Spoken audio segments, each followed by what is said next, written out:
আবারও বিয়ে করেছেন আলোচিত ইসলামিক বক্তা আবু তোহা মোহাম্মদ আদনান। তাও আবার অন্য কোনো নারীকে নয়, সদ্য তালাক প্রাপ্তা সাবেক স্ত্রী সাবিকুন নাহার সারাকে। এর মধ্য দিয়ে বিচ্ছেদের মাত্র মাস খানেক পরেই ফের এক হলেন এই দম্পতি। জানিয়ে সামাজিক যোগাযোগ মাধ্যমে চলছে নানা আলোচনা সমালোচনা। অনেকের প্রশ্ন, একই যেহেতু হবেন তাহলে কেন এত নাটকীয়তা? বিস্তারিত জানাচ্ছেন এসআই রাজ। আমি সহ এদেশের লক্ষ কোটি মানুষের একই প্রশ্ন। আবু তোহা আদনান এবং সাবিকুন নাহার সারা আপনাদেরকে বলছি, যদি আপনারা তালাকের পরে আবার একত্রিত হবেন, আবার বিবাহ বন্ধনে আবদ্ধ হবেন, ঘর সংসার করবেন, এমন ইচ্ছেই ছিল, তাহলে কেন এত নাটকীয়তা, কেন এত অভিনয়? কেন আপনারা চোখের পানি দিয়ে এই দেশটাকে ভাসিয়ে ফেলেছিলেন? কেন সোশ্যাল মিডিয়াকে গরম করে ফেলেছিলেন? কেন একজন আরেকজনের চরিত্রের মধ্যে দাগ লাগিয়েছিলেন? কেন একজন আরেকজনকে পরকীয়ার অপবাদ দিয়েছিলেন? আপনাদের কাছে এই প্রশ্নের কোনো উত্তর আছে? আবু তোহা আদনান সাহেব, সাবিকুন নাহার সারা, আপনাদের কাছে কি এই প্রশ্নের কোনো উত্তর আছে? আমি জানি নাই, কারণ আপনারা ইচ্ছে করে এই অভিনয়টা করেছেন, আপনারা ইচ্ছে করে এই নাটকটা করেছেন, এদেশের মানুষের আবেগ নিয়ে খেলা করেছেন, এদেশের মানুষের মন নিয়ে খেলা করেছেন আপনারা ইচ্ছে করে, যেন আপনারা সব মানুষের মুখে মুখে আলোচনায় থাকতে পারেন। এজন্য আপনারা এই অভিনয়টা করেছেন। আমি বলবো, অভিনয়ের জন্য আপনারা খুব সেরা, আপনারা পারেনও, অভিনয়টা খুব পারেন। যদি সেরা অভিনয়ের জন্য কোনো পুরস্কার দেওয়া হয়, তাহলে আমি আবেদন করব আপনাদেরকে যেন সেই সেরা অভিনয়ের পুরস্কারটা দেওয়া হয়। আমার প্রিয় ভাই ও বোনেরা, দাম্পত্য জীবনে মানুষের ঝগড়াঝাটি হয়। এটা পৃথিবীর শুরু থেকেই হয়ে আসতেছে, এখনো হচ্ছে, কিয়ামত পর্যন্ত হবে। এটা অস্বাভাবিক কিছু নয়, এটা স্বাভাবিক একটা বিষয়।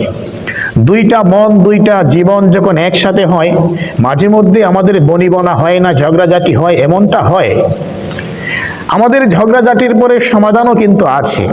আবু তোহা আদনান এবং সাবিকুন নাহার সারা দম্পতির মধ্যেও এমনই একটা সমস্যা হয়েছিল দেড় মাস আগে।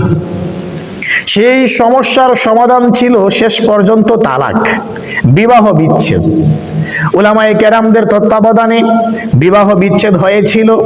এই এক মাস যেতে না যেতেই আবার আবু তোহা আদনান এবং সাবিকুন নাহার সারা বিবাহ বন্ধনে আবদ্ধ হয়ে গেলেন, আবার তারা দাম্পত্য জীবন শুরু করে দিলেন।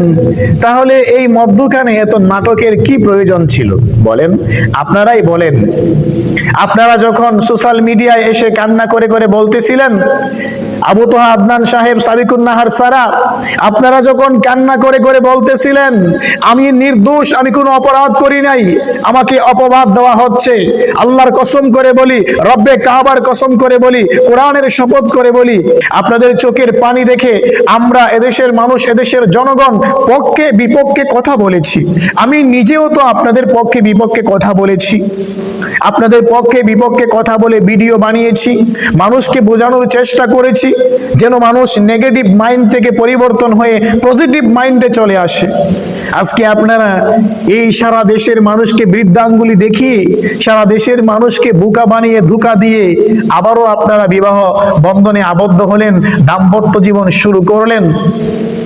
এটা আপনাদের নৈতিকতার মধ্যে পড়ে না, এটা আপনাদের আদর্শের মধ্যে পড়ে না। স্ত্রীকে তালাক দিয়ে আবার ফিরিয়ে নেওয়া যায় না, এটা আমি বলবো না, ইসলাম এখানে সমর্থন করে। কিন্তু আপনারা যেভাবে হাইলাইট করে বিষয়টাকে জাতির সামনে উপস্থাপন করে, এভাবে একজন আরেকজনকে কাদামাখামাখি করে, একজন আরেকজনকে অপবাদ দিয়ে সারা দেশের মানুষ জানে, এমনকি বাংলাদেশ পেরিয়ে অন্য দেশের মানুষ পর্যন্ত আপনাদের এই কর্মকাণ্ড সম্পর্কে জানে।